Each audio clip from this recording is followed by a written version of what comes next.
Greetings. Welcome to Tipstricks Tutorials. Today, I will show you how to delete temporary files. Press the Windows button plus R to open the Run dialog box. Enter %temp%. Click OK. This will open your temp folder. Press Ctrl+A to select all. Right-click and Shift+Delete.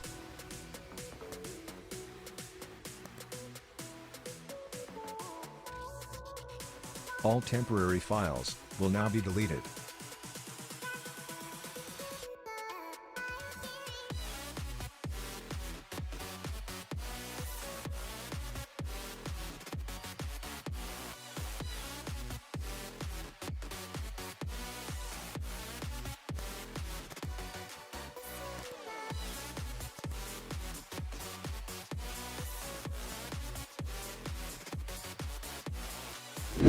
Thanks for watching.